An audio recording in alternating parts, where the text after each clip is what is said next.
Hi friends, this is Venkatalanki your friend. నా friends ఒక question raise చేశారు. ఇప్పుడు ఇన్వెస్ట్మెంట్ చేసుకోవచ్చా? ల్యాండ్ మీద చేసుకోమంటున్నావు. ఇప్పుడు ఇన్వెస్ట్మెంట్ చేస్తే రేట్స్ పెరుగుతాయా లేవా, లేకపోతే అలాగే హోల్డ్ అయ్యి ఉండిపోతాయా, లేకపోతే రేట్లు పడిపోతాయా అని ఈ క్వశ్చన్ ఎస్పెషల్లీ మన తెలుగు రాష్ట్రాల్లో ఉన్న తెలుగు వాళ్ళు ఎక్కువగా అడుగుతున్నారు నన్ను ఈ క్వశ్చన్. సో మీకు ఒక చిన్న ఎగ్జాంపుల్ చెప్తాను, రియల్ టైం ఎగ్జాంపుల్ ఇది. ఏంటంటే ఒక స్టేట్ ఇష్యూ జరిగినప్పుడు, అంటే రెండు తెలుగు రాష్ట్రాలు విభజన జరిగినప్పుడు భూమి విలువ అనేది హోల్డ్ అయింది, తర్వాత మళ్ళీ భూమి విలువ అనేది పెరిగింది. భూమి మీద ఎక్కడ ఇన్వెస్ట్మెంట్ పెట్టినా రేటు పెరుగుతుంది.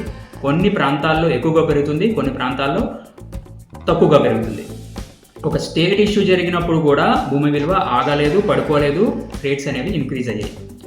నెక్స్ట్ నేషనల్ ఇష్యూ జరిగింది, డిమానిటైజేషన్.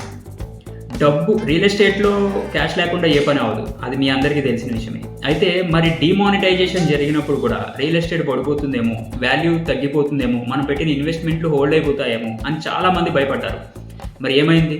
ఆ తర్వాత భూమి విలువ పెరిగిందా లేదా, వాల్యూస్ పెరిగాయా లేవా, గ్రోత్ జరిగిందా లేదా, కాంపౌండింగ్ అయ్యిందా లేదా? ఓకే, స్టేట్ ఇష్యూ అయింది, నేషనల్ ఇష్యూ అయింది.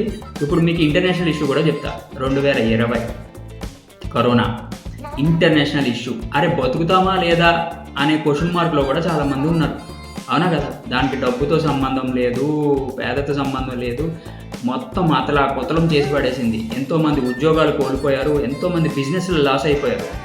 బట్ ఆ తర్వాత 1 year నుంచి ల్యాండ్ వాల్యూ పెరిగిందా తగ్గిందా ఒకసారి ఆలోచించుకోండి. భూమి విలువ ప్రతి రోజుకి కూడా కాంపౌండింగ్ అవుతుంది. ఎవ్రీ ఇయర్ బై చాలామంది కాంపౌండింగ్ జరుగుతుంది భూమి విలువలో. చాలామందికి కరోనా తర్వాత అవేర్నెస్ ఇంకా ఎక్కువ పెరిగింది. మనకంటూ ఏదైనా ఒక ఇన్వెస్ట్మెంట్ పెట్టుకోవాలి, మనం చిన్న ఇన్వెస్ట్మెంట్లు చేసుకుంటే చాలా ఉపయోగం కలుగుతుంది అని 2020 కరోనా తర్వాత చాలామందికి అవేర్నెస్ కలిగింది. భూమి విలువ ఎప్పుడు పడిపోదు బాస్. ఎస్పెషల్లీ మనము ఎమర్జింగ్ మార్కెట్లో పెట్టుకుంటే ఎక్కువ లాభాలు వస్తాయి, బయ్యర్ మార్కెట్లో పెట్టుకుంటే తక్కువ లాభాలు వస్తాయి, సెల్లర్ మార్కెట్లో పెట్టుకుంటే అసలు లాభాలే రావు, అసలు అక్కడ ఇన్వెస్ట్మెంట్ పెట్టినా వేస్ట్. అసలు ఈ ఎమర్జింగ్ మార్కెట్ ఏంటి, బయర్ మార్కెట్ ఏంటి, సెల్లర్ మార్కెట్ ఏంటి, ఈ మూడింటికి డిఫరెన్స్ ఏంటి, దీనికి సపరేట్గా నేను ఒక వీడియో చేశాను. ఆ వీడియో ఒకసారి చూడండి, తెలుసుకోండి. ఇప్పుడు నేను చెప్పిన ఈ state issue, national issue, international issue జరిగిన తర్వాత కూడా ల్యాండ్ వాల్యూ అనేది పెరిగింది. ఖచ్చితంగా నేను చెప్తున్నాను, మంచిగా ఇన్వెస్ట్మెంట్ చేసుకోండి. డబ్బులుంటే 1000 గజాలు కొనుక్కోండి. వీటికి దూరమైన రేట్ ఎక్కువ తక్కువ అలాంటివి ఆలోచించుకోకండి. కుదిరితే 500 గజాలు కొనుక్కోండి, లేకపోతే అట్లీస్ట్ 150 గజాలు. నేషనలైజ్డ్ బ్యాంక్స్ లోన్స్ కూడా ఇస్తున్నారు ల్యాండ్ కొనుక్కోవడానికి. 30% కట్టుకుంటే చాలు, 70% బ్యాంక్ లోన్స్ ఇవ్వడం జరుగుతుంది. ఒక ఇన్వెస్ట్మెంట్ చేసుకోండి చిన్నగా. కార్ కొనుక్కునే బదులు, లేకపోతే ఇంట్లో ఫర్నిచరు ఐటమ్స్ అవన్నీ కొనుక్కునే బదులు ఏది కొనుక్కున్నా సెకండ్ హ్యాండ్ అవుతుంది. ఒక ల్యాండ్ మాత్రమే మీకు సెకండ్ హ్యాండ్ అవ్వని వస్తువు. కాబట్టి మీరు ఇన్వెస్ట్మెంట్ మంత్లీ కట్టుకునేలాగా బ్యాంక్ లోన్స్ తీసుకొని ఇన్వెస్ట్మెంట్ చేసుకోండి.